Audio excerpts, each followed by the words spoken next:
Welcome to the JD Power Insurance Intelligence Podcast. I'm Michael Vermillion with JD Power, and with me today are Mark Garrett from JD Power. Mark, welcome. Yeah, hello, Mike. Good to be back. Yeah, thanks for joining. And then Steve Crutzen, also from JD Power. Steve, thanks for joining us. Hi, Mike. Also glad to be back. And Marcus Skursky, also with JD Power. I think long-time listener, first time caller. Is that right? Yeah, big fan. Thanks for having me. Terrific. So team, the conversation today is about, I think, pricing accuracy, kind of in the underwriting aspect of insurance operations, and we're going to kind of dive into what that means. Let me do this. Let me kind of just level set my understanding of what we're talking about. Happy to have you kind of jump in and correct that or add to it or whatever, and then we can kind of dive into it. But we're having some conversations on our AI and insurance podcast about using AI to price risk, and one of the points from this conversations is that the one of the guiding principles is that you want to connect the dots between fairness and risk. That's a principle for using AI in pricing. And so I think what it comes down to then is to get to fairness and connecting those dots back to risk. The risk kind of breaks down in two ways for property and casualty insurance or auto insurance specifically. And there's a risk inherent in the driver, so their characteristics and their driving history and that kind of thing. But there's also kind of risk inherent in the vehicle that they're driving. And traditionally, I think the industry has really kind of invested in and understands pretty well the risk associated with the drivers, but perhaps less so in terms of being accurate in terms of pricing the risk of the vehicle that they're driving. So at kind of a 30,000 foot view, how close to the how close to the green am I on that one, Marcus? Yeah, thanks, Mike. I think you're spot on. I think fundamentally over the last 5 years, post-COVID, really, the nature of the vehicles in force, the vehicles the OEMs are selling has radically changed, right? We've seen kind of retirement of cars, a shift towards SUVs, EVs, hybrids, bigger, more complex, more expensive vehicles with a lot of optionality, which consumers love. And maybe not so much on the underwriting side of the house, right? There's a lot of different characteristics now to assess, and that's really stressing and can be stressing old underwriting principles and rules. Yeah, and the advanced driving systems, right? The ADAS tech is really what's driving a lot of that change, right? I'm just thinking some of the studies we've released, on the automotive side show it was like what 85-90%, like basically every new vehicle today is loaded with ADAS features. Where you look 5, 6, 7 years ago, it was maybe 70%, something like that, right? So it's just continued to increase, and that's creating a lot of that complexity. Absolutely. You layer in LiDAR, radar, 1,000 microchips, up to a dozen cameras potentially in some of these vehicles. You're really repairing a computer on wheels with an engine block, right? And you can imagine every OEM has their own nuances that you need to account for. And I think that's really the opportunity for the insurance industry right now is how can you prepare upstream to set your organization up for success and your customer up for success so you don't have this divergence of kind of the unexpected when it comes to repair costs or the actual claims experience. So just to kind of bring this to life in terms of how we think insurance carriers can get smarter about pricing more accurately for risk on the vehicles, let's just take an example. And I like to use the Ford F-150, but I don't know, Marcus, do we have another model where we can Yeah, kind I of think explain I think why there's all of such a our variation in the actual risk involved in terms of vehicle valuation and options and so forth?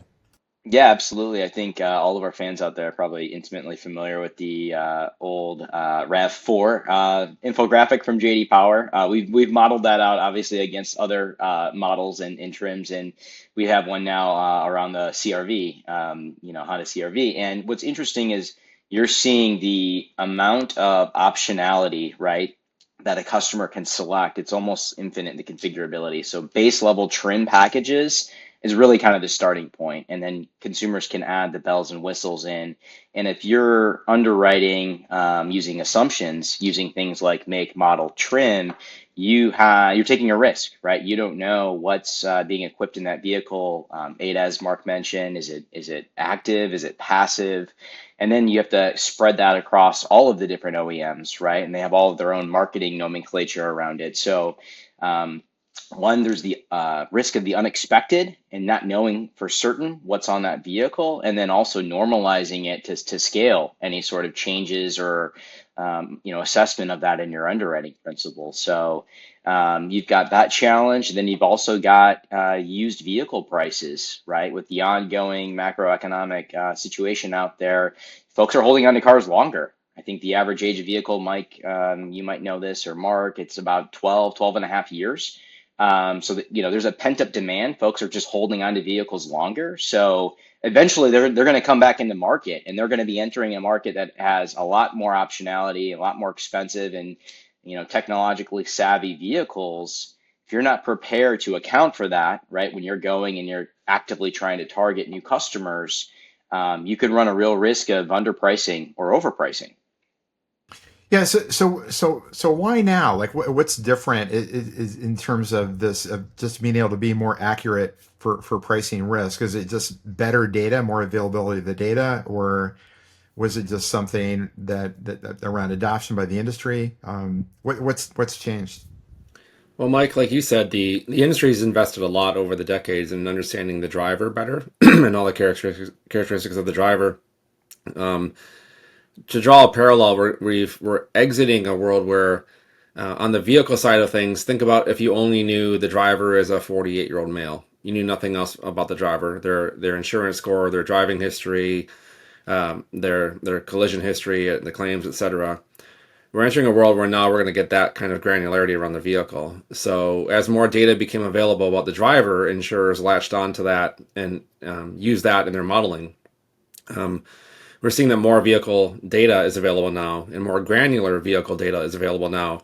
So you think with the corollary with the driver, we're moving down that path now with the vehicle, where we're going to see better and more data available on the vehicle itself, and then we can get more granular about the risk that specific vehicle presents.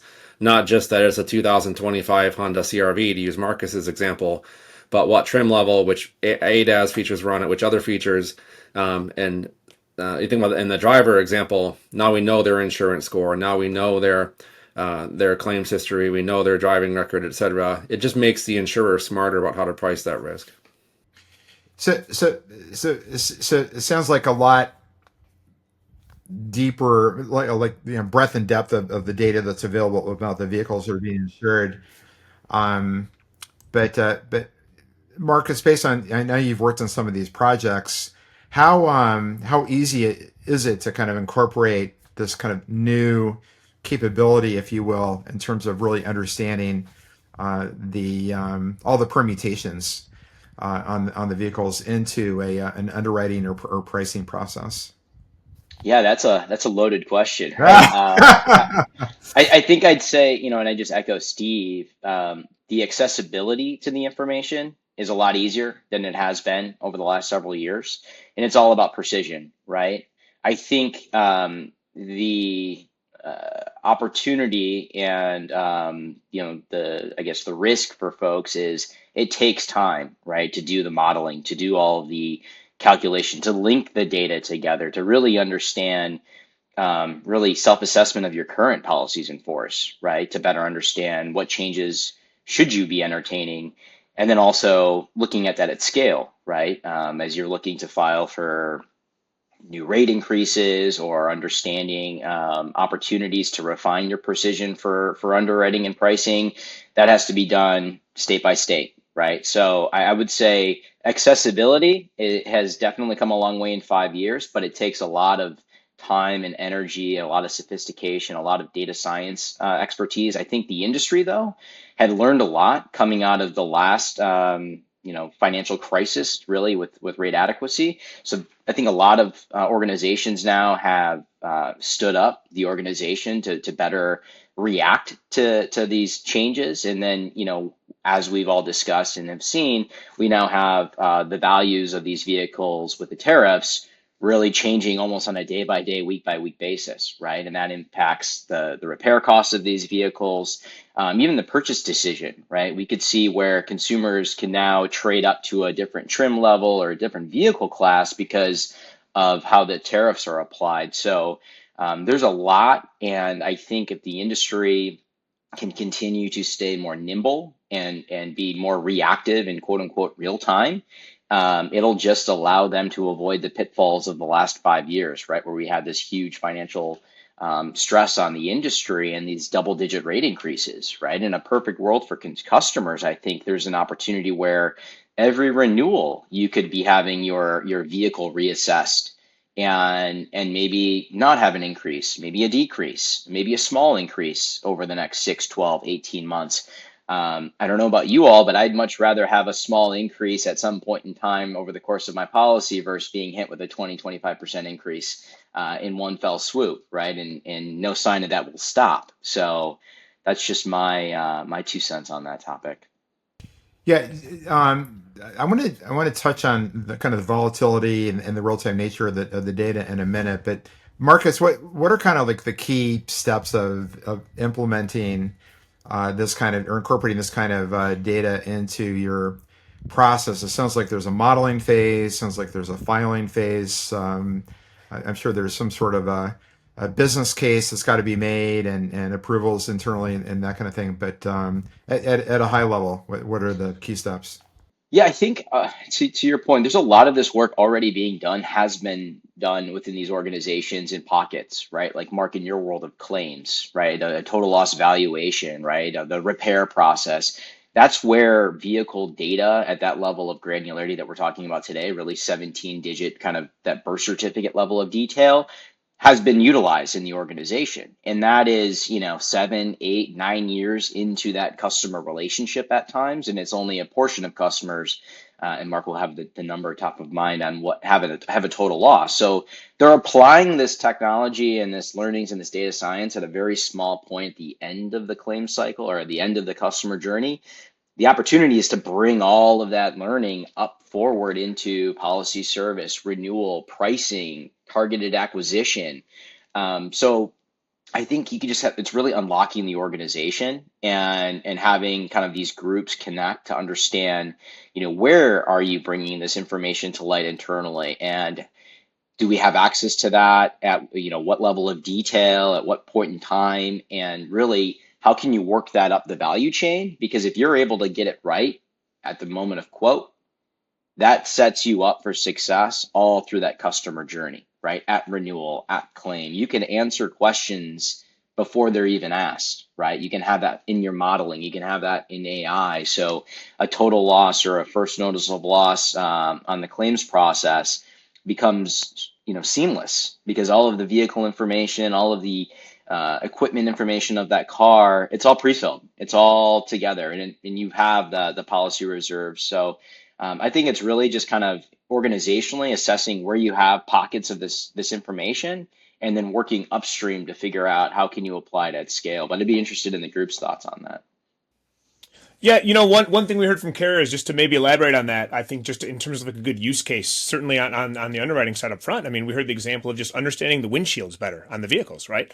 Having that, like you said, that 17-digit VIN kind of, knowing where the ADAS tech is in a windshield or not, right, can, absolutely have a huge impact on the cost of that windshield. So it allowed them to better, set deductibles, right, understand the loss there on the windshield by having that information that isn't always readily available. I mean, that was a real kind of aha moment. Some of the conversations we were having with carriers about, what having this level of data can really help unlock in terms of those upfront underwriting phases.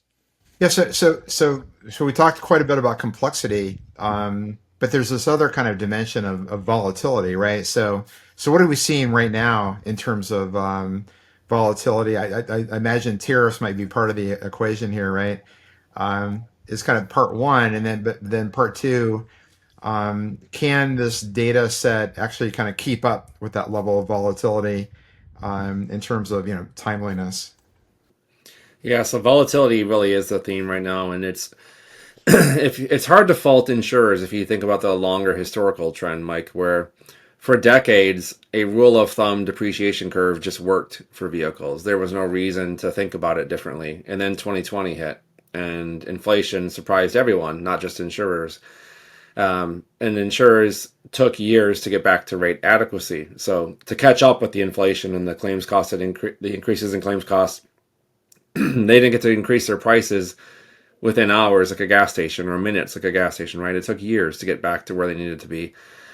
It would be likely a mistake to think now that we've achieved rate adequacy, we're going to be there again for the long term. The new assumptions will hold. We just talked about tariffs. That blew a hole through the assumptions that were just reestablished after inflation. Today I was on a media call about vandalism on EVs. So that will change for EVs, at least, some of the assumptions around comprehensive coverages and such. So we're not entering, I think for the last 5 years, we've been in a world of increased volatility with the degree to which the specifics of the vehicle will be driving claims costs. And it doesn't look at all like we're about to exit that world. It's likely the new normal that there'll be constant volatility in the degree to which the specifics of the vehicle drives the cost of the claim. So we that operate in the industry need to know more about the specifics of the vehicle, not just when we bind the policy, when we win the new business, but just like we do with drivers. At each renewal, revisit, okay, did that driver that I wrote a policy for 6 months ago, did they have any tickets on their record in the last 6 months? Did they get involved in a collision? Did they change the number of miles they drive every year? Those kind of things are looked at renewal. We'll need to be looking at the characteristics of the vehicle, the value of the vehicle at renewal, moving forward too, because that volatility is not about to go away. Yeah, and I would just add, and Steve, I'd be interested in your thoughts on this. We're seeing historical levels of insurance shopping happening as well. So it's kind of a perfect storm of you've got this vehicle fleet changing in real time, and then you've also got more customers out there actively shopping to find a better deal for their pricing. So there's huge opportunity for movement, right? Retention and defection and market share shifts. So the carrier's best positioned to be very smart, diligent, and precise on their underwriting. They're going to be able to attract and price the right customers. And that really could benefit customers, but also the competition could really be punished if they're not at that level of precision and sophistication. Yeah, when you talk about that punishment, Marcus, it's a age-old term in the industry, but adverse selection. So if you don't know enough about the vehicle to price your policy accurately, at least the physical damage portions of the policy accurately based on the specifics of the vehicle, we know that a record number of shoppers are out there and they're looking for a lower price. If you were offering that lower price because you didn't know enough about the vehicle, that's a significant risk to your future loss ratios and your combined ratio, your profitability of your insurer. And I think that's just something that we're going to be talking about for a long time here in the industry and here at JD Power with the automotive data we have. But thinking about adverse selection a little bit differently now, about do we know enough about that household's vehicle or vehicle fleet in a household to price those physical damage coverages accurately and to adjust them frequently enough. Every 6 months at renewal, we need to look at that and say, if you think about 2020, if we wrote a policy in February for a vehicle and then 6 months later in August rewrote that policy, renewed that policy, the cost of replacing that used vehicle changed, and 6 months later it changed a lot more. So this is something we'll have to keep an eye on constantly now in this world of volatility. Steve, you mentioned adverse. I'm sorry, Mark. I'm going to come back to you in a second. But you mentioned adverse selection, and that just reminds me as kind of a long time suffering Cleveland Browns fan. Every time the Browns make a trade, I'm like, oh man, the good news is bad news. We got the new player. The bad news is we got the other team's worst player. Mark, I stepped on you. Sorry. Yeah, no problem. I was just gonna just comment on just the idea that added complexity and what that does to some of the claims costs, right? So the complexity of the vehicles, we know it's adding, right? The diagnostic scans, the calibrations, right? That's all a higher degree of labor, right? That's mechanical labor, which has been skyrocketing over the last couple of years, right? So all of these, that added complexity is certainly adding to the claims costs. So we know vehicles fully equipped with all this ADAS technology cost way more to repair, than older vehicle that doesn't have that. So I think that, understanding that element, and just the pricing of the used vehicle market will be interesting to see what happens with that. Right? Because as we see, just if you think back to COVID, the impact that had when, right, you couldn't get a new vehicle because of all the chip shortages, the used car market skyrocketed. And what we saw was, well, the rate of total losses, were impacted by that, right? Because, that dollar amount of where you would total a vehicle went up because the used market was up so high. We actually saw totals decline. They're trending back up now as used markets soften a little bit, but I mean, who knows what's going to happen in light of the tariffs? I mean, there's some projections that are we going to repeat this again because new prices are going up so much? Are we going to see that the used market increases as well? So volatility is a real issue, Marcus. The data itself, is it able to keep up? Is the how often is the data refreshed in terms of the vehicle information, evaluations, and so forth? Yeah, the beauty of data, and I guess the size of our organization here at JD Power is we are capturing vehicle values and vehicle configuration data, i.e. build sheet data, down to 17 level precision on a daily basis. So near real time. So the ability for that data to be normalized and accessible, again, every single day, there's just more participants. OEMs see the benefit of this, right? They have skin in the game for their cars to be priced accurately, the repairs to be done, I think to Mark's point, by their guidelines, right? The other point too is you've got, even with where EVs are today, I want to say there's maybe just over a million EVs on the road. That is still forecasted to triple over the next 5 years, right? And we know that EVs, it's a different repair. The availability of parts, right? They're going to have to come from the OEMs. There is no aftermarket inventory of parts, so those are going to be more expensive. The repairs, right, are more complex. You've got to take over parts of the car to get down to the sensors or where the impacts might be, so that the labor hours that Mark pointed to is going to be exponentially more for insurance companies. So the data is there, it is real time, and I think that's what's driving this topic. Is that information is available in real time, the market, it's unfolding in real time, so insurance companies have to be able to react to it as much as they can, right? Filing for those rate increases, but to be more precise with their underwriting guidelines in real time, so they can eliminate those surprises and those gaps. So, Marcus, in a minute, I'm going to come back to you and ask where we are in terms of the adoption cycle, and then kind of put on your hat of kind of looking into the future and what you see happening next and where we're going. Before I do that, Steve, Mark, I think it's pretty obvious what the benefits would be for more accurate pricing based on better vehicle information for the carriers. But what's in it for the consumer? Is this a good thing for consumers? Yeah, I'll jump in first. I think as a consumer, you may not want to pay more for your insurance than you were years ago, but what you do want to have is a financially healthy insurer that's going to pay your claims in the future.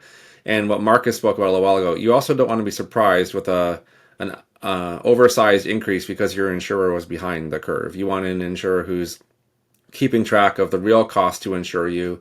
Because what the insurer is really doing for you at the end of the day is they're just financing your risk. You present the risk. They're offering you a price to finance that risk for you. If that risk goes sour and you have a collision, you're at fault and things go bad, they're going to be there to indemnify you, right? So you want an insurer that's making sure that's accurate so that you don't get surprised either with not super common, but financial insolvency at an insurer, or what's a lot more common recently is instead of seeing those little 5 or 3% increases each renewal, you see a 30% increase at a renewal because your insurer got caught way behind the 8 ball. Yeah, I mean, I think not much to add from what Steve said, right? I mean, I think there's some benefits to having somebody who's got that level of sophistication to accurately price your product, which is, the benefits he was just explaining. So I would agree. I think that pretty much covers a big upside from a consumer standpoint. Okay, Marcus. So just to kind of take us home and wrap things up here, where are we in this adoption cycle? Are we in the early days, kind of in the middle of the cycle? Are we almost complete? And then what's next? What do you see happening over the next 12 to 24 months?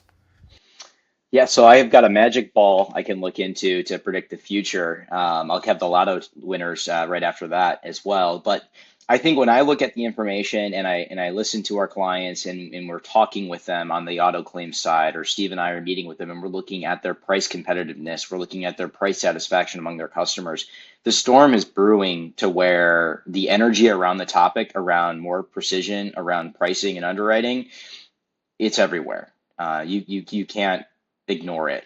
So I would say there's a ton of energy around it. Some carriers are further along on that cycle than others. I think everyone is in this self-assessment phase right now of what can be true and how quickly can it be true. There's some great articles out there from some of the insurers talking around tariff modeling, right? Just how advanced that is and how dynamic that is. I don't think we would have seen that before in subsequent crises, if you will. So the amount of synergy around OEMs and insurance companies, it's everywhere. So I would say we're probably at the start of something pretty amazing that can happen for the industry, a great opportunity. It's going to take years to roll out, right? Insurance companies are going to do their due diligence. They're going to do their modeling. And then also you've got to go and get approvals to do any sort of changes when you're underwriting and pricing at a state by state basis. But I feel the energy I'm sure we're all having with our clients that they're not going back to the old way. Steve mentioned that straight line depreciation. It's dynamic underwriting time. So I'm really energized around the topic. There's a ton of conversation and opportunity. And I think we're going to see that play out over that next 3 to 5 years. I just want to kind of come back to Mark and Steve and Marcus and just see if there's anything that we missed or want to kind of add to the conversation. So, Mark, why don't we start with you in terms of just connecting the dots back to the claims experience? Yeah, well, I think one of the real potentials here, and I think we hit on this in a couple different topics. I think Steve mentioned with this adverse selection, the comment around that, where you've got this added vehicle complexity that if it's a blind spot to the carriers, that can really create a big issue for them. And I think the example Steve talked about as well when he said just the pricing, how this can help provide more accurate pricing. Well, a lot of that's just due to because they understand these components, they understand the claims cost, right? The ADAS tech has a big variable component here. So what happens is some carriers without that knowledge may price a policy that could be significantly lower. So if a customer goes with that policy, but then has much higher claim costs because everything I just laid out there with just the ADAS technology, getting everything calibrated, all these extra diagnostic scans and increased part costs, so that you could be paying out way more money than you had planned on. Going, in the underwriting phase, end up paying way more in the claims costs, and if that's a scenario, obviously the carriers want to avoid, right? So I think that's one of the big impacts here that I want to make sure is I think a really clear need that gets outlined by having better vehicle technology. Thanks, Mark. Steve, what about connecting the dots back to the shopping and servicing experience? Yeah, Mark did a good job on that already. Think about like the concept of not having the information that your competitors have about how to price the vehicle. And if an average shopper gets around 3-4 quotes, if you're the one of those 3 or 4 quotes that doesn't have the information, and therefore your premium you're presenting to the customer is a lot lower because you think they're driving a less costly vehicle to repair than they really are, then you put yourself in a bad spot. And while we've talked about many times on this podcast and other places, the name of the game in pricing is pricing accuracy, not pricing high, not pricing low. So today we've been focused on the risk of pricing low, right? We're going to be adversely selected perhaps if we're the one carrier that doesn't have this information. All of our competitors do. The customer shops, all these competitors know, all that technology is going to cost so much to repair and to calibrate. We don't know it. We offered too low of a premium. There's a flip side to that. Maybe the customer is quoting you doesn't have all the technology. They bought the base level vehicle. And if you're now going to assume, let's just price higher for the middle or higher end vehicle and all the technology included, all those customers that their claims will be less expensive because they don't have as much technology to replace. They bought the basic trim vehicle. You're now overpricing them and you're not going to win that business. So it's really, as we've always talked about, the name of the game is pricing accuracy, and the vehicle data can help you not be overpriced or underpriced. And then Marcus, just to finish up, anything that we missed, any final thoughts, any perhaps advice for carriers who are considering kind of going down this road? Yeah, I think we've touched certainly on claims. We've talked about underwriting and pricing and kind of the actuarial side of the house. I'll speak to the marketing side of the house, right? So the opportunity to have alignment around your underwriting appetite and your marketing and your tactical customer acquisition efforts. Again, that's really I think the battleground, right? To be smart around where you're investing your advertising dollars to really attract and compete and win your target desired customer. As Steve mentioned, historic levels of shopping, you're finding a needle in a haystack, right? It's harder every single month to find that ideal customer. So the more competitive information you have around pricing that customer and your ability to really isolate, identify, compete, and win against that is a huge opportunity. So synergies between underwriting, pricing, and marketing is another angle to this to really be smart about it and really set yourself up for success. So Marcus, Steve, and Mark, thanks so much for joining us today. Great conversation. Yeah, thanks for having me. Yep. Thanks, Mike. Great to be here. We want to thank our producers, Dan and Carolyn, as well. And of course, thank our listeners for joining us and listening to the podcast. And we'll see you next time.